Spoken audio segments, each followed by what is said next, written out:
السلام عليكم ورحمة الله وبركاته. وعليكم السلام ورحمة الله وبركاته.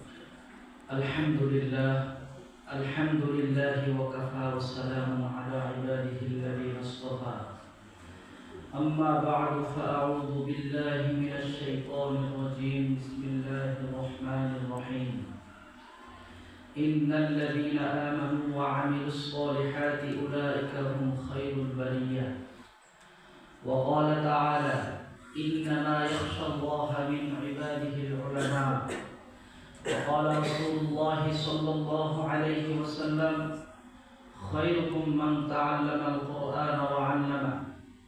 وقال رسول الله صلى الله عليه وسلم: من قرأ القرآن وعمل بما فيه ألبس والداه تاجا يوم القيامة ضوءه أحسن من ضوء الشمس. وقال رسول الله صلى الله عليه وسلم: من قرأ القرآن فاستظهره فأحل حلاله وحرم حرامه أدخله الله الجنة وشفعه في 10 من أهل بيته كلهم قد وجبت له النار أو كما قال عليه الصلاة والسلام. মাদ্রাসাতুল ইহসান ময়মনসিংহ কর্তৃক আয়োজিত আজকের অভিভাবক সম্মেলন এবং পুরস্কার বিতরণী অনুষ্ঠানের সম্মানিত সভাপতি, আমন্ত্রিত অতিথিবৃন্দ, সকলকে আমার পক্ষ থেকে আন্তরিক মোবারকবাদ। সম্মানিত অতিথিবৃন্দ, অভিভাবকবৃন্দ, আমরা যারা উপস্থিত হয়েছি আপনাদের সকলকেই মাদ্রাসার পক্ষ থেকে আন্তরিকতা এবং কৃতজ্ঞতা জ্ঞাপন করছি। আপনারা দীর্ঘ সময় ধরে উপস্থিত হয়েছেন। আমাদের মাদ্রাসার ছাত্রদের বিভিন্ন প্রদর্শনী আপনারা লক্ষ্য করতেছিলেন, দেখতেছিলেন। তো প্রথমে আমরা আল্লাহ তাআলার দরবারে শুকরিয়া আদায় করি যে আল্লাহ তাআলা এমন একটি বরকতি মজলিসে আমাদেরকে উপস্থিত হওয়ার তৌফিক দান করেছেন। এজন্য সকলে বলি আলহামদুলিল্লাহ। সম্মানিত অভিভাবকবৃন্দ এবং আমার ছাত্র ভাইরা, আসলে আমরা দুনিয়ার নানা কাজে সবসময় ব্যস্ত থাকি। স্বাভাবিকভাবেই এমন মজলিসগুলোতে আমাদের আশা কম হয়। তারপরেও আপনাদের সন্তানরা যেহেতু এখানে পড়াশোনা করে আমাদের কাছে আমানত হিসাবে দিয়েছেন, তো এই জন্য আপনাদের মাঝে মাঝে প্রতিষ্ঠান সম্পর্কে, ছাত্রদের সম্পর্কে এবং ছাত্রদের পড়াশোনা সম্পর্কে খোঁজ রাখা প্রয়োজন। তো আমি দুইটা বিষয় আপনাদের সম্মুখে আলোচনা করব। একটা হলো আমরা যে সন্তানদেরকে মাদ্রাসায় পড়াচ্ছি, এটা আমাদের প্রফিট কি, ধর্মীয়ভাবে আমাদের লাভটা কি, উপকার কি। আরেকটা বিষয় হলো ছাত্রদের পড়াশোনার ব্যাপারে আমরা কতটুকু দীর্ঘ 1 বছরে করতে পেরেছি এবং আমাদের কি করা প্রয়োজন, এই ব্যাপারে সংক্ষিপ্ত কথা বলব। সর্বপ্রথম যে পয়েন্ট নিয়ে কথা বলবো, যে আমরা এই সময়ে বর্তমান পৃথিবী এক উন্নত প্রযুক্তির পথে হাঁটতেছে। এই সময়ে অনেকেই বলে 1400 বছর আগের ব্যাকডেট কোরআনের শিক্ষায় শিক্ষিত হয়ে লাভ কি? কি বলেন, এরকম কথা বলে কিনা বলেন দেখি? যে পুরাতন শিক্ষায় শিক্ষিত হয়ে লাভ কি? যে শিক্ষায় শিক্ষিত হয়ে এখন 10,000 12,000 টাকা বেতনে চাকরি করতে পারে, এই ধরনের কথা এই সমাজের মানুষের মধ্যে কেউ কেউ বলে কিনা বলেন দেখি? অনেক বলে থাকে। তো আমরা আসলে এই মাদ্রাসায় আমাদের সন্তানদেরকে দিচ্ছি, এটার মূল কারণটা কি? এটা থেকে আমরা কি উপকার পাবো? প্রথমত আমাদের যে বিষয়টি বুঝতে হবে, আমরা মূলত সন্তানদেরকে মাদ্রাসায় দিয়েছি দুনিয়া কামানোর জন্য নয়। কিসের জন্য নয় বলেন দেখি? দুনিয়া কামানোর জন্য নয়। দুনিয়া কামানোর জন্য নয়। কারণ যদি দুনিয়ায় কামাই ইচ্ছা থাকতো তাহলে কেউ মাদ্রাসায় সন্তান দিত না। সকলেই দ্বীনি শিক্ষা বাদ দিয়া অন্য সাধারণ শিক্ষা গ্রহণ করে। এজন্য সম্মানিত অভিভাবকবৃন্দ, আমরা যেহেতু সন্তান মাদ্রাসায় দিয়েছি, প্রথম আমাদের নিয়তকে খারিজ করতে হবে যে আমার সন্তানকে আমি মাদ্রাসায় দিয়েছি মানে এটা আল্লাহর জন্য দিয়ে দিয়েছি। কার জন্য বলেন? আল্লাহর জন্য। কারণ আমাদের সন্তান সন্ততি, আমাদের সব কিছুই একমাত্র আল্লাহই আমাদেরকে দিয়েছেন। আল্লাহ তাআলা বলেন, ইয়া আইয়ুহাল্লাযীনা আমানু লা তুলহিকুম আমওয়ালুকুম ওয়ালা আওলাদুকুম আন যিকরিল্লাহ, যে আমি তোমাদেরকে সন্তান সন্ততি সব দিয়েছি। কি জন্য দিয়েছি? আল্লাহ আয়াতে বলেন, জিনাতাল হায়াতিদ দুনিয়া, সন্তান সম্পদ দুইটাই দুনিয়ার সৌন্দর্য, দুটো দিয়ে দুনিয়ার চাকচিক্য অর্জন করা যায়। তবে এই দিয়া আমি তোমাদের ছেড়ে দেই নাই, বরং তোমাদেরকে আমি পরীক্ষা করব। কি পরীক্ষা? আল্লাহ তাআলা বলেন সন্তান দিয়া পরীক্ষা করব। সন্তানকে তুমি কোন কাজে লাগাও, দুনিয়ার কাজে লাগাও না পরকালের কাজে লাগাও। সম্পদ দিব, পরীক্ষা করব, সম্পদ দুনিয়ার কাজে ব্যয় করো নাকি পরকালের কাজে ব্যয় করো। তাহলে সন্তান এটি শুধু আমাদের সন্তানই নয়, বরঞ্চ আল্লাহর পক্ষ থেকে একটি পরীক্ষা, আল্লাহর পক্ষ থেকে একটি পরীক্ষা। তো এজন্য আপনি যদি পরীক্ষায় উত্তীর্ণ হতে পারেন, সন্তান দিয়ে যেন শুধু দুনিয়া কামানোর ফিকির বা চিন্তা না থাকে, এজন্য সন্তানকে পরকালের রাস্তায় দেয়া, আল্লাহর রাস্তায় দিয়ে দেওয়া, এটা আপনার পরীক্ষায় উত্তীর্ণ হওয়ার অন্যতম একটা মাধ্যম। তো এজন্য কারণ দুনিয়া ক্ষণস্থায়ী, দুনিয়া নিয়ে চিন্তা করার প্রয়োজন নাই। চিন্তা ছাড়াই এই অল্প সময় কেটে যাবে, আপনার চিন্তার প্রয়োজন নাই। কোনো বুজুর্গ আকাবিরদের জীবনী লক্ষ্য করলে দেখা যায় যে তারা দুনিয়া নিয়ে খুব একটা চিন্তা করে নাই। 60, 70, 80 বছরের সময় খুব অল্পতেই কেটে যায়। আর যেখানে আবাদুল আবাদ, ইনফিনিটি লাইফ, পরকালের জীবন থাকতে হবে, সেখানে কিভাবে থাকবো সেটার পাথেয়, সেটার সামানা গ্রহণ করা প্রয়োজন। তো এই জন্য দুনিয়াতে সন্তানকে জজ, ব্যারিস্টার, ইঞ্জিনিয়ার বানানো নিয়ে ব্যস্ত না হয়ে, যে সন্তান পরকালে আপনার আমার কাজে আসবে, দুনিয়াতে কাজে না আসলেও পরকালে কাজে আসবে, তাতে কোনো সন্দেহ নাই, সেই পথে সন্তানকে দেওয়াই আল্লাহ তাআলা, এটা আল্লাহ তাআলা আদেশ করেছেন। তো এই জন্য সম্মানিত অভিভাবকবৃন্দ, আপনাদের সকলকে আশ্বস্ত করতে চাই, যারা মাদ্রাসায় দ্বীন শিক্ষার জন্য সন্তান দিয়েছেন তারা কোনো দিক থেকেই ঠকেন নাই, বরঞ্চ আল্লাহ তাআলা আপনার কল্যাণ চেয়েছেন বিদায় আপনার সন্তানকে দ্বীনের জন্য কবুল করেছেন। কথা বলেন ঠিক কিনা? কোনো সন্দেহ নাই। কারণ দুনিয়ার শিক্ষায় শিক্ষিত আমরা তো এখন তথ্য প্রযুক্তি আর মিডিয়ার যুগ, এখন তো আর খবর না পাওয়ার কিছু নাই। দেখেন আমাদের ছেলেরাও একটু আগে বলতেছিল যে এখন বড় বড় ডক্টর, ইঞ্জিনিয়ার, ব্যারিস্টারের বাবারাও তাদের সন্তানের ঘরে তাদের ঠাঁই হয় না, ঠাঁই হয় কোথায়? সরকার নির্মিত বৃদ্ধাশ্রমে তাদের ঠাঁই হয়। কি বলেন ঠিক না? আমি কিছুদিন আগে এক জাহাঙ্গীরনগর বিশ্ববিদ্যালয়ের এক অধ্যাপক, তার বায়োগ্রাফি, তার জীবনী পড়তেছিলাম। এটা সাধারণভাবে আসে নাই, খবরে আসছে যে জাহাঙ্গীরনগর বিশ্ববিদ্যালয়ের একজন অধ্যাপক, তার মৃত্যু হয়েছে তার বৃদ্ধাশ্রমে, তার সন্তানটা পর্যন্ত তাকে দেখতে আসে। কি বলেন, ব্যাপারটা সহজ না কঠিন? যে সন্তানের জন্য বাবা 3 সন্তান, একজন বাংলাদেশ নৌবাহিনীর অফিসার, 2 জন আমেরিকার প্রবাসী, এত বড় বানিয়েছে সন্তানদেরকে, নিজের জীবনের সমস্ত অর্জন বিলিয়ে দিয়ে সন্তানদেরকে প্রতিষ্ঠিত করেছে। শেষ পর্যন্ত সন্তানের বাড়িতে তাদের জায়গা হলো না, বাবার শেষ বিদায় মুহূর্তে সন্তানরা বাবাকে দেখার জন্য পর্যন্ত আসেনি। সেই বৃদ্ধাশ্রমের মানুষের সহযোগিতায়, তাদের সাহায্যে বাবাকে শেষ পর্যন্ত দাফন করা হয়েছে। আপনি কি বুঝলেন? পরকালের বিষয় তো অনেক পরের কথা। দুনিয়াতে দুনিয়ার সাধারণ মোহে পড়ে বাবা মাকে ভুলে গিয়ে আজকে এই সন্তানগুলোই তাদের বাবা মাকে কষ্ট দিতেছে। এরকম ঘটনা আমাদের সমাজে কম না বেশি? বলেন দেখি।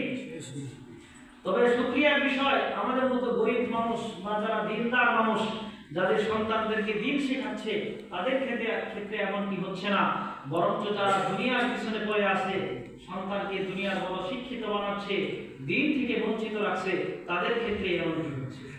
কি বলেন, এমন হচ্ছে না? তো এই জন্য আমরা ঠকি নাই এই দিক থেকে। দুনিয়ার দিক থেকেও আপনার সন্তান 5,000, 10,000 টাকা বেতন পাক, কোনো সমস্যা নাই।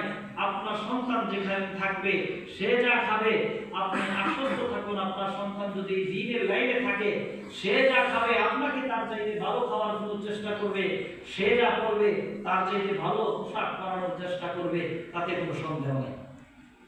প্রিয় উপস্থিতি, বলতেছিলাম এটা হলো দুনিয়ার দিক থেকে আপনি একজন মানবিক, একজন আপনার অনুগত সন্তান আপনি পেয়ে গেলেন। সন্তান যখন আলেম হবে, দিন শিখবে, তার কারণে। আর পরকালের দিক যদি বিবেচনা করেন, যদি পরকালের দিক বেনিফিট দেখেন যে পরকালে আমার সন্তানের দ্বারা কি হবে, আমি শুরুতেই বলেছিলাম, আপনি যখন সন্তানকে দুনিয়াতে দিয়েছেন, দিনের বাইরে দিয়েছেন, আলেম বানাচ্ছেন, তখন আপনার মাথা থেকে এটা ফেলে দিতে হবে যে এই সন্তানের দ্বারা দুনিয়ার বেনিফিট আমি বাদ দিব। এই নিয়ত আপনার প্রথমেই রাখতে হবে যে আমার সন্তানের দ্বারা হ্যাঁ মাদ্রাসা করে কেউ কেউ টাকা কামাচ্ছে, টাকা যে কামাচ্ছে না তা কিন্তু নয়, অনেকেই অনেক বড় লোক হচ্ছে, ব্যবসা বাণিজ্য করতেছে, বিভিন্নভাবে টাকা পয়সা কামাচ্ছে, কেরকম কামাচ্ছে না, কিন্তু উদ্দেশ্য থাকবে কি, উদ্দেশ্য থাকবে এটাই যে আমার সন্তানকে আমি টাকা পয়সার জন্য মাদ্রাসায় দেই নাই, দিয়েছি আল্লাহর সন্তুষ্টির জন্য, দিন শিখার জন্য। এই জন্য রাসূলুল্লাহ সাল্লাল্লাহু আলাইহি ওয়াসাল্লাম বলেন, বুখারী শরীফের প্রথম হাদিস, যে আপনার নিয়তের উপরে আপনার কর্মের নির্ভরশীলতা। নিয়ত যদি ভালো থাকে আপনার নিয়তের কারণে আপনি মাফ পেয়ে যাবেন, আর যদি নিয়ত খারাপ থাকে, অর্থাৎ বহুত মানুষ আছে, হাদিস আছে যে কোন শহীদ থাকবে যে আল্লাহর রাস্তায় শহীদ হয়েও সে শহীদের মর্যাদা পাবে না। তাকে জিজ্ঞাসা করা হবে কি ব্যাপার, জিজ্ঞাসা করা হবে আমি তো শহীদ, আমাকে কেন শহীদের মর্যাদা দেওয়া হলো না? আল্লাহ তাআলা বলবেন তুমি শহীদ হয়েছ, মানুষ তোমাকে বীর বলবে, ইসলামের জন্য তুমি নিজের জীবনকে বিলি দিয়েছো, এটা মানুষ বলবে, বাহবা দিবে, এটার জন্য তুমি শহীদ হয়েছ, বিদায় ওইটা তোমার অর্জন হয়েছে, দুনিয়াতে তুমি ওটা পেয়ে গেছো, মানুষ তোমাকে বাহবা দিয়েছে, আমার পক্ষ থেকে তোমার আর কোনো প্রতিদান পাওয়ার কিছু নেই। এই জন্য এই চিন্তা বাদ দিতে হবে যে আমার সন্তান বড়। এখন তো বক্তা হওয়ার এক ট্রেডিশন চলতেছে, কারণ বক্তাদের কাঁচা পয়সা মানুষ দেখে, রাত গেলেই 10, 20, 50 হাজার পায়, সন্তানকে বক্তা বানাবো। অনেকে আবার আছে যে আন্তর্জাতিক হাফেজ বানাবো, এক প্রতিযোগিতা গেলে 1,50,00,000 টাকা পাবে, কি বলেন, এরকম আছে কিনা বলেন? এই যে সন্তানকে আপনি মানে দিনের লাইনে দেওয়ার পরে আমাদের উদ্দেশ্য আর সঠিক উদ্দেশ্য না থাকার কারণে, নিয়ত ঠিক না থাকার কারণে আপনার আমার কামিয়াবি আসতেছে না। সন্তান করতেছে ঠিক, কিন্তু এটা দিয়ে আপনি পরকাল অর্জন করতে পারবেন না, এটা দিয়ে আপনি পরকালের কোনো কিছুই পাবেন না। এই জন্য প্রিয় উপস্থিতি, সম্মানিত অতিথি, অভিভাবকবৃন্দ, আমি বলবো শুধু মাদ্রাসায় দেওয়াই যথেষ্ট নয়, আপনার নিয়তকে, আপনার দিনের অবস্থার পরিবর্তন করুন, যে না কোনো দুনিয়ার হাসিলের জন্য নয়, আমার সন্তানকে আমি মাদ্রাসায় দিয়েছি একমাত্র আল্লাহর জন্য, আল্লাহর দ্বীন শিক্ষার জন্য, আমার পরকালের নাজাতের জন্য। তো আমরা সকলে নিয়তকে খালেস করে নিলাম তো ইনশাআল্লাহ। পরকালের যে বিষয় যেটা বলতেছিলাম, পরকালের ফজিলতটা কি, পরকালের হালতটা কি আগে বুঝেন, অবস্থাটা কি হবে। যে দুনিয়াতে আমরা সাধারণ বিপদে পড়লে, আমাদের যদি একটু অসুস্থতা হয়, আমাদের ছাত্ররা আমাদের কত দেখাশোনা করে, হ্যাঁ হুজুরের পানি লাগবে কিনা, ওষুধ লাগবে কিনা, হ্যাঁ বললে ছাত্ররা ওস্তাদের খেদমত করতেছে, আমাদের সন্তানরা মা বাবার খেদমত করতেছে, আমাদের আত্মীয় স্বজন প্রতিবেশীরা আমাদের খেদমত করতেছে, দুনিয়ার সামান্য বিপদে। কিন্তু পরকালের কঠিন অবস্থাটা কি হবে, যে ওইখানে কেউ কারো বিপদে কারো দিকে তাকাবে না। আল্লাহ তাআলা কোরআনে কারিমে বলেন যে ওই দিন এমন হবে, ইয়া আইয়ুহান নাসু ইন্না ওয়া'দাল্লাহি হক, আল্লাহর ওয়াদা সত্য। ওই দিন কেউ কারো কোনো কাজে আসবে না, পিতা সন্তানের কাজে আসবে না, সন্তান পিতার কাজে আসবে না, বরং পিতা মাতা ভাই বোন পরস্পরকে দেখে পলায়ন করবে, একে অপর থেকে দূরে সরে যাবে। এরকম একটা কঠিন দিন যখন আমার আপনার সামনে চলে আসবে, কোন নবীর জবান থেকে বের হয়ে আসবে, হ্যাঁ নাফসি নাফসি, হে আল্লাহ আমার কি হবে, আমার কি হবে, নবীরা পর্যন্ত পেরেশান থাকবেন। হ্যাঁ ওই কঠিন দিন যেখানে কেউ কারো আপন না, আপনার সন্তান আপনার নাজাতের কারণ হয়ে যাবে। সুবহানাল্লাহ বিহামদিহি। এই সন্তান, যে সন্তানকে দুনিয়ার মানুষ মনে করতো আয় মিয়া মাদ্রাসায় দিছো, কি পড়বে কি খাবে, আর এই সন্তানকে দেখে ওই দিন মানুষ আফসোস করবে। বহুত ডাক্তার, বহুত ডক্টর, ইঞ্জিনিয়ার, ব্যারিস্টার, উকিল, হ্যাঁ বহুত কিছু অনেক মানুষ এগুলা দেখে আপনার পেরেশানি করতে থাকে, যদি একটা সন্তানকে কোরআন ওয়ালা বানাইতাম, যদি একটা সন্তানকে আলেম বানাইতাম, যদি একটা সন্তানকে দ্বীনের লাইনে দিতাম, আজকে হয়তো তাদের কারণে নাজাত পেতেও পারতাম। আফসোস করতে থাকে। আমি আপনাদের সম্মুখে হাদিস পড়েছি, রাসূলুল্লাহ সাল্লাল্লাহু আলাইহি ওয়াসাল্লাম বলেন যে ওই মানুষটাই সবচেয়ে উত্তম যে কোরআনের শিক্ষায় শিক্ষিত এবং কোরআনের শিক্ষা দেয়। আমরা এখানে যে শিক্ষা দেই এটা কোরআনেরই শিক্ষা। বলবেন হুজুর হেফজখানা কোরআনের শিক্ষা, হ্যাঁ হেফজখানাও যেমন কোরআনের শিক্ষা, ওয়া ইউআল্লিমুহুমুল কিতাব, তার চাইতে কিতাবের শিক্ষা দান করা, কোরআনের ভিতরকার শিক্ষা দান করা, শুধু মুখস্থ নয়, কোরআনের অর্থ তাফসীর বোঝার শিক্ষা দান করা, এটাও কোরআনেরই শিক্ষা। তো এই জন্য আপনার সন্তান যখন কোরআন বলা হবে তখন কি হবে, আপনার সন্তান দুনিয়াতেও আল্লাহর নবীর বাক্য অনুযায়ী শ্রেষ্ঠ মানুষ পরিণত হয়ে গেল। সুবহানাল্লাহ। আর পরকালের অবস্থাটা কি? আল্লাহ তাআলা রাসূল বলেন যে আপনার সন্তান, আপনি যে কোরআন ওয়ালার বাবা, দেখবেন দুনিয়াতে বিভিন্ন ইসলামিক বিভিন্ন অনুষ্ঠান হয়, সেগুলোতে গর্বিত বাবা, গর্বিত মা, হ্যাঁ, এরকম রত্নকর্মা মা, এই ধরনের বিভিন্ন অ্যাওয়ার্ড পুরস্কার দেওয়া হয় কিনা বলেন দেখি? কথা বুঝতেছেন না? বলা হয় যে সন্তানের বাবা, কোন সন্তানের বাবার সন্তান বিসিএস ক্যাডার হয়েছে, তাকে এলাকার লোকজন, এলাকার অন্যান্য ব্যক্তিরা ডাইকা সংবর্ধনা দেয়, নাও তোমার সন্তানকে অনেক কষ্ট করে মানুষ করাইছ, আজকে সে বিসিএস ক্যাডার, আজকে সে সেনা কর্মকর্তা, আজকে সে ডাক্তার, তার জন্য তোমাকে সংবর্ধনা দিলাম। দুনিয়াতে এই ধরনের সংবর্ধনা আছে কিনা বলেন দেখি? আছে। তো পরকালে যে হাফিজ মা বাবা, তার সংবর্ধনাটা কি হবে? যে কোরআন ওয়ালা আলেমের মা বাবা, তার সংবর্ধনাটা কি হবে? সুবহানাল্লাহি ওয়া বিহামদিহি। আবু দাউদ শরীফের হাদিসের মধ্যে রাসূলুল্লাহ সাল্লাল্লাহু আলাইহি ওয়াসাল্লাম বলেন, মান ক্বারাআল কুরআন, যে কোরআন পড়লো, ওয়া আমিলা বিমা ফিহি, এবং কোরআনের অনুযায়ী সে আমল করলো, উলবিসা ওয়ালিদাহু তাজান ইয়াউমাল কিয়ামা, হাসরের ময়দানে তার বাবাকে এমন একটা নূরের টুপি পরানো হবে, এমন একটা অ্যাওয়ার্ড আর সম্মানী দেওয়া হবে যে যাওকুহু আহসানু মিন যাওকিশ শামসি, যে ওই নূরের টুপির আলো আর নূরের ছটাটা এত বেশি আলোকময় হবে, দুনিয়ার যে সূর্য দেখতেছেন এই সূর্য থেকে আরো হাজার কোটি গুণে আলোকিত হবে। সুবহানাল্লাহ। এই দিন আপনাকে সম্মানিত করা হলো যে আপনি একজন কোরআন ওয়ালার বাবা, আপনি একজন আলেমের বাবা, আপনি একজন হাফেজের বাবা। মা বাবাকে পড়ানো হবে, ওই দিন এই সম্মানে আপনাকে ভূষিত করা হবে। আল্লাহর নামে শপথ করে বললেও ভুল হবে না, ওই দিন হাজার কোটি দুনিয়ার এমপি, মন্ত্রী, ব্যারিস্টার, জজ, ব্যারিস্টার, দুনিয়ার যে শিক্ষা আর যে পদগুলোর জন্য মানুষ লড়াইতে থাকে, তাদের বাবা মারা আফসোস করতে থাকবে, বলতে থাকবে আফসোস, আজকে যদি একটা সন্তানকে কোরআনওয়ালা বানাইতাম, একটা সন্তানকে হাফিজ কোরআন বানাইতাম, একটা সন্তানকে কারি বানাইতাম, একটা সন্তানকে আলেম বানাইতাম, আজকে হয়তো আমি এই সন্তানের, এই সম্পদের, এই অর্জনের মালিক হইতে পারতাম।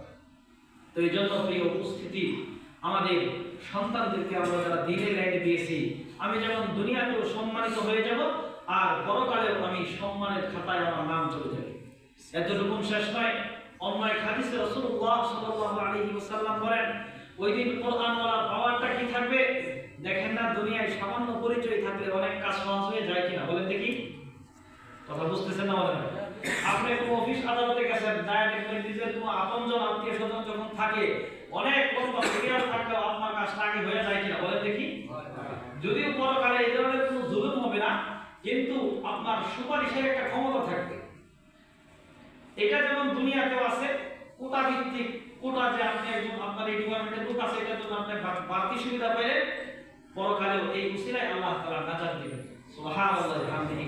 হাদিসের মধ্যে আল্লাহর নবী বলেন, মান ক্বারাআল কুরআন, যে ব্যক্তি কোরআন পড়লো এবং কোরআনের হালাল হারাম মেনে চললো, ফাস্তাযহারাহু ফাআহাল্লা হালালাহু ওয়া হারামা হারামা, হালাল হারাম মেনে চললো কোরআন অনুযায়ী, তার সুপারিশটা আল্লাহ তাআলা এমন ভাবে গ্রহণ করবেন যে তার ব্যাপারে ওই কোরআনওয়ালা 10 জন এমন মানুষকে সুপারিশ করে জান্নাতে নিয়ে যাবেন, ওয়াজাবাত লাহুন নার, যাদের ব্যাপারে জাহান্নামের চূড়ান্ত ফয়সালা হয়ে গেছে। আল্লাহু আকবার বলেন, যে তাদের ব্যাপারে সমস্ত ডকুমেন্ট তৈরি হয়ে গেছে যে তারা জাহান্নামের আসামি, জাহান্নামে চলে যাবে। এই মুহূর্তে আল্লাহ তাআলা কোরআনওয়ালা আলেম দিন হাফেজ কোরআনকে, যারা কোরআন অনুযায়ী আমল করেছে, তাদেরকে আল্লাহ তাআলা পারমিশন দিবেন, অথরিটি দিবেন, যাও তোমার অনুমতি আছে 10 জন মানুষ এমন যাদের ব্যাপারে জান্নাতের ফয়সালা হয়ে গেছে, তুমি কোরআনওয়ালার খাতিরে তাদেরকে আমি মাফ করে দিলাম। সুবহানাল্লাহ। মুফাসসির ইকরাম বলেন, সেই সিরিয়ালে থাকবে বাবা মা, দাদা দাদি, নানা নানি, আর 4 জন লোক থাকবে যারা তার কোরআনের হেফাজত অর্থাৎ কোরআন শিক্ষা, ধর্মীয় জ্ঞান শিক্ষার ক্ষেত্রে সহযোগিতা করেছে, এই ধরনের লোকরাও সেখানে থাকবে। সুবহানাল্লাহ। এই হাদিসের গুরুত্বপূর্ণ একটা পয়েন্ট, সম্মানিত উপস্থিতি, আপনাদের জন্য আমাদের জন্য জানা জরুরি যে হাদিসে একটা শর্ত আছে, মান ক্বারাআল কুরআন ফাস্তাযহারাহু ফাআহাল্লা হালালাহু ওয়া হারামা হারামা। শুধু কোরআন পড়লাম অর্থাৎ আলেম হলাম, হাফেজ হলাম, কারি হলাম, এতটুকু যথেষ্ট নয়। যথেষ্ট হওয়ার জন্য শর্ত হলো যে ফাস্তাযহারাহু ফাআহাল্লা হালালাহু ওয়া হারামা হারামা, সন্তান যেন আলেম যেন কোরআনের উপর আমল করে। কি করে বলেন? এই জন্য আপনাদের কাছে এই বিষয়টা অনেক বেশি গুরুত্বপূর্ণ। আমাদের কাছেও আমরা তো চেষ্টা করি ছেলেরা যখন মাদ্রাসায় থাকে তাদের পড়াশোনার পাশাপাশি আমলের ক্ষেত্রেও যেন তাদের কোনো কমতি না হয়। একটা সন্তান নির্দিষ্ট গন্তব্যে পৌঁছার আগ পর্যন্ত, আপনার সন্তান পূর্ণ আলেম হওয়ার আগ পর্যন্ত আপনার দায়িত্ব তার সব ক্ষেত্রে তাকে ধর্মীয় পরিবেশ তাকে দেওয়া। কথা বুঝতে পারছেন না? আপনার সন্তানটাকে যে আপনি মঞ্জিলে মাকসুদ গন্তব্যস্থলে পৌঁছাবেন, এটা জন্য আপনার দায়িত্ব যে সন্তান যতদিন বাড়িতে থাকবে আপনার কাছে, আপনি সন্তানকে ওই গাইডটা দিবেন, ওই পরিবেশটা দিবেন যেটা ধর্মীয়ভাবে তার চলার ক্ষেত্রে সুবিধা হয়। যদি আপনি অন্য পরিবেশ দেন তাহলে এই যে তার দ্বীনি মাহাল, তার যে মেজাজ ছিল এটা ধীরে ধীরে নষ্ট হয়ে যাবে, যার কারণে সে আলেম হইতে পারবে না। হইলেও হালাল হারাম মানার তার কোনো পার্থক্য থাকবে না। আলেম হইল ঠিক, কিন্তু হালাল হারাম না মানার কারণে পরকালের সম্মান, দুনিয়ার সম্মান পুরোটাই আর তার হাসিল হবে। এই জন্য প্রিয় উপস্থিতি, যেটা বলতেছিলাম, আমাদের সন্তানদের দ্বারা আমরা পরকালে নাজাত পাবো, এটা আমরা আশা করি কিনা বলেন দেখি? করি না? আশা করি না? আশা করি ইনশাআল্লাহ। তো এই জন্য আমাদের যাদের সন্তানরা এখানে পড়ে, অথবা কারো ভাই, কারো নাতি, ভাগিনা, ভাতিজা, আলহামদুলিল্লাহ আপনারা তো শুরু থেকেই দেখতেছিলেন যে আমরা ছেলেদেরকে, আমাদের মাদ্রাসার বয়স প্রায় 1 বছর। তো আলহামদুলিল্লাহ আমাদের এখানে শিক্ষার্থী তারা এসেছে, আমরা চেষ্টা করেছি একেবারে শতভাগ তাদেরকে আমাদের পক্ষ থেকে যেন তাদের পড়াশোনা, তাদের শিক্ষা দীক্ষা, চারিত্রিক নীতি নৈতিকতা যতটুকু শিক্ষা দেওয়া যায় আমরা চেষ্টা করেছি। আপনারা দেখেছেন ছাত্ররা বাংলায় বক্তৃতা করেছে। এখন এই যুগে দ্বীন ইসলাম প্রচারের অন্যতম মাধ্যম হলো বক্তৃতা। আলহামদুলিল্লাহ এই অল্প সময়ে ছাত্রদের বক্তৃতার পারদর্শিতা আপনারা দেখেছেন। আবার আরবিতেও ছাত্ররা বক্তৃতা করেছে, সময়ের অভাব ছিল, অন্যথায় ইংরেজিতেও ছাত্ররা বক্তৃতা দিতে পারে। আলহামদুলিল্লাহ আমরা এটা শোনাইতে পারতাম, কিন্তু সময়ের স্বল্পতা, আপনারা শত ব্যস্ততা ফিরে আসছেন যেন বেশি সময় নষ্ট না হয়, এই জন্য আমরা শুনতে পারি নাই। তো পড়াশোনার বিষয়েও আপনারা ছাত্রদের খোঁজ দিবেন, অন্য অন্য জায়গায় পড়াশোনা যারা করেছে তাদের সাথে কথা বলাবেন। আমরা আশা রাখবো যে আলহামদুলিল্লাহ পড়াশোনায় তারা পিছিয়ে নাই, আমরা তাদেরকে শতভাগ সব দিক থেকে দেওয়ার চেষ্টা করেছি। তো এখন যেটা গুরুত্বপূর্ণ বিষয়, আমরা যারা মাদ্রাসায় পড়াশোনা করাই ছাত্রদেরকে, আমাদের এই ব্যাপারে ওই যে বললাম নিয়তের খালেস, নিয়ত পরিপূর্ণ করতে হবে। কারণ নিয়ত ছাড়া আপনার সন্তানকে আপনি মঞ্জিলে মাকসাদ তথা গন্তব্যস্থল পর্যন্ত পৌঁছাতে পারবেন না। এই জন্য সন্তানের জন্য দ্বিতীয় হলো দোয়া করা। কি করা বলেন? এটা গুরুত্বপূর্ণ আমল, যে মা বাবার দোয়া সন্তানের জন্য কবুল হয়ে যায়। এখন দোয়াটা কখন কবুল হবে? আমি আমার সন্তানকে মাদ্রাসায় দিলাম, আমার সন্তানকে দ্বীনি লাইনে শিক্ষা করাচ্ছি, কিন্তু আমি দিন মানতেছি না, এটা কিন্তু একটা গুরুত্বপূর্ণ বিষয়। এই জন্য সন্তানকে মাদ্রাসায় দিয়ে আজকে আল্লাহর ওলি হয়ে যাইতে হবে এই কথা আমি বলতেছি না। তবে যেহেতু আল্লাহ তাআলা আপনার সন্তানকে কবুল করেছেন, আমি মনে করি আমাদের অভিভাবকদের ভিতরে, আমাদের উস্তাদদের ভিতরে, আপনাদের অভিভাবক যারা আছেন তাদের ভিতরে পরিবর্তন হওয়া প্রয়োজন আছে কিনা বলেন দেখি? এতে কোনো সন্দেহ আছে যে পরিবর্তন হওয়া ছাড়াই আমার সন্তান একেবারে আলেম হয়ে যাবে, আল্লামা হয়ে যাবে? না, বরঞ্চ আমাদের আরো অনেক পরিবর্তন হওয়া প্রয়োজন। আমরা যেভাবে কথা বলি, আমরা যেভাবে কাপড় পরি, আমাদের ছাত্ররা ফলো করে। আপনাদের সংসার বাড়িতে আমরা যেরকম বিহেভ করি, আচার আচরণ করি, এই পারিবারিক শিক্ষারও কিন্তু একটা বিরাট কাজে লাগে। এই জন্য আমাদের পারিবারিক অবস্থাটা, পরিবেশটা যেন দ্বীনি পরিবেশে হয়, যেন আমাদের সন্তানরা সেখান থেকে দ্বীন শিখতে পারে। তাহলে আমি মনে করি যে আমাদের সন্তানদের জন্য এটা চলার জন্য সহজ হয়ে যাবে। তো এই জন্য যেহেতু সন্তান আপনার দিয়েছেন আমাদের কাছে, আমাদেরও দায়িত্ব আছে যে আপনার সন্তানকে যতদূর সম্ভব সবচাইতে বেশিটা দিয়ে সন্তানকে আলেম হওয়ার জন্য, তার ইলমে দ্বীন হাসিল করার জন্য বেশি চেষ্টা করা। আর আপনাদেরও এই চেষ্টা করতে হবে যে আমার সন্তান কিভাবে আলেম হতে পারে। কথা বুঝতেছিলাম না? কারণ এই দুনিয়াতে আমরা অনেক সময় অনেক দুঃখায় পড়ে যাই।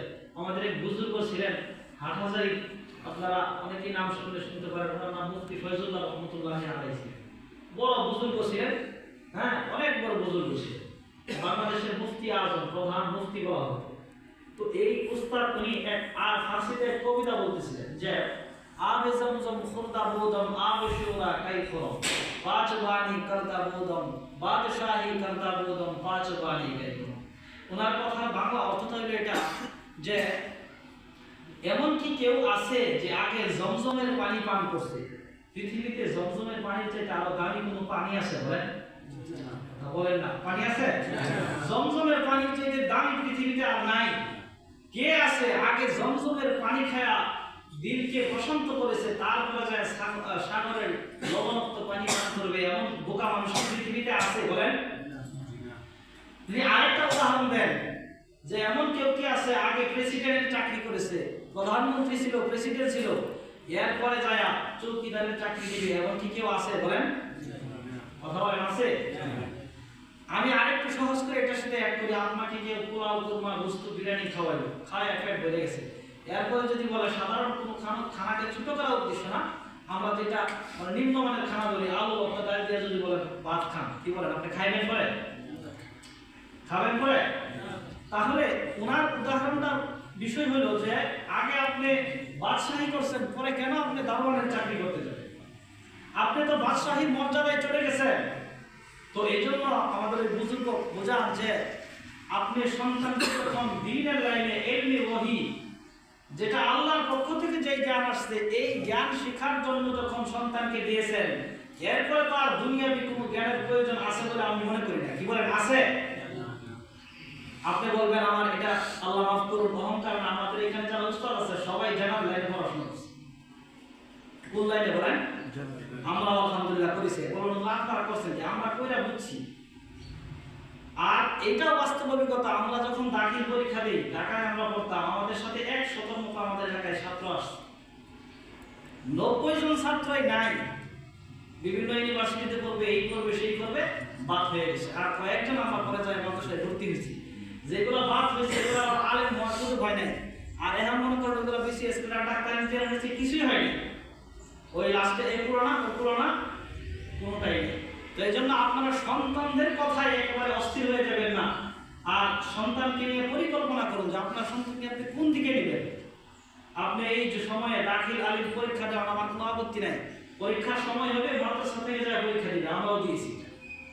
কিন্তু এই পরীক্ষাকে কেন্দ্র করে আপনি দুনিয়ার মহলে ছেড়ে দিলেন, যেখানে ছেলে মেয়ে অবাধ চলাফেরা, দেখবেন কয়েকদিন পরে সন্তান আর আপনার সন্তান নাই, অন্য কিছু হয়ে গেছে। কথা বুঝতে পারছেন না? আর আপনি পরিকল্পনা করুন আপনার সন্তানকে দুইটা ওয়াইফ দিতে পারবে কিনা। যদি না পারে, আমি আপনাকে উপদেশ দিব আপনার সন্তানকে আপনি দ্বীনি লাইনে রাখুন, যেটা বাদশাহী লাইন। কিসের লাইন বলেন? আপনাকে যদি সহজে বোঝায়, আমি তো বহু আলিয়া মাদ্রাসা, বিভিন্ন সরকারি প্রতিষ্ঠানের লোকদের সাথে দেখছি, তারা 50,000 টাকা বেতন পায়, যেই সুখে স্বাচ্ছন্দ্যে না চলে। আমাদের হুজুর আমরা 7,000 টাকা বেতন পায়, এর চেয়ে ভালো সুনামের সাথে চলতেছে। কথা বলেন, এটা সাথে আপনাদের কোনো দ্বিমত আছে? তাহলে আপনি আগে বুঝুন আপনার সন্তানকে দুইটা ওজন নিতে পারবে কিনা, নিলে আপনি পরিকল্পনা অধিক দেন। আর যদি না নিতে পারবে না, আপনি সন্তানকে যে এলেম আল্লাহর কাছ থেকে সরাসরি আসছে, আমি বলতেছি না অন্য প্রতিষ্ঠানে এলেম নাই, কিন্তু এলেমের সাথে আমল যদি আপনি দাবি করতে চান, তাহলে উলামায়ে দেওবন্দের কাছে তথা কওমি মাদ্রাসায় সবচেয়ে বেশি রয়েছে। কথা বলেন ঠিক কিনা? তো এই জন্য আপনি আগে বুঝেন, সন্তান বলছে আমি দাখিল পরীক্ষা দিব, নিয়ে ছেড়ে দিলেন, পরীক্ষা দাও, ওখানে কি করতেছে, কোচিং করতেছে, প্রাইভেট করতেছে, কোথায় যাইতেছে খোঁজ নাই। আপনি পরীক্ষা দিলেও আমরা এটাতে তাকে হেল্প করবো যে কিভাবে তাকে পরীক্ষা দেওয়া যায়। আর পরীক্ষা শুধু দেওয়াই হবে না, শুধু শুধু আলেম দাখিল পরীক্ষা দিতে হয় নাকি? আপনি চাইলেন এই সমাজের এই সময়ে আপনি সন্তানকে 10 লাখ 15 লাখ টাকা দিয়ে হাফেজ বানায় চাকরি দিবেন, ঘুষ দিয়া, পরিস্থিতি কঠিন। এই জন্য শুধু পরিকল্পনা করতে হবে। আমরা সন্তানদের কথায় বিব্রত হবো না, কে পরীক্ষা দিবে, কে দিবে না, এটা উস্তাদের সাথে পরামর্শ করবো। কারণ আমরা যেহেতু পড়াইতেছি, কোন ছাত্রর মেধা কি কিছুটা হলেও তো আমাদের ধারণা আছে। কি বলেন, আছে না? তো এই জন্য পরিকল্পনা মাফিক সন্তানদেরকে আগায় নিতে হবে। আর আমি বলবো, যদি আপনি দুইটার মধ্যে কোনটা বাছাই করতে চান, আমি বলবো আপনি এটা বাছাই করেন যেটা আল্লাহর পক্ষ থেকে সরাসরি এলেম আসছে, যেটার মধ্যে তালিম তদবির দুইটা সমভাবে চলতেছে। কথা বুঝতে পারছেন না? তো এই জন্য আমরা অভিভাবক যারা উপস্থিত হয়েছি, আপনাদের প্রতি কৃতজ্ঞতা যে আপনারা আপনাদের মূল্যবান সময়কে নষ্ট করে মাদ্রাসায় উপস্থিত হয়েছেন। এবং আমি মনে করব যে আপনারা মাদ্রাসার প্রতি সবসময় সুদৃষ্টি রাখবেন। আপনাদের ছেলেরা এখানে পড়ে, এটা আপনাদের আশা, খোঁজখবর নেওয়া আপনাদের দায়িত্ব। এই দায়িত্ব আপনারা সদা পালন করব। আর আপনারা আসছেন আমাদের মাদ্রাসার সম্মানিত পরিচালক হযরত মাওলানা সাইফুল ইসলাম হযরত কথা বলবেন আপনাদের সাথে, ও হযরতের আরো কিছু প্রতিষ্ঠানিক বিষয় ছাত্রদের বিষয়ে আলোচনা করবেন। আমরা ইনশাআল্লাহ জমি বসবো শুনবো। আল্লাহ তাআলা এই কথাগুলো আমাদের সকলকে আমল করার তৌফিক দান করুন। সকলে বলেন আমিন। ওয়া আখিরু দাওয়ানা আলহামদুলিল্লাহি রাব্বিল আলামিন। আসসালামু আলাইকুম।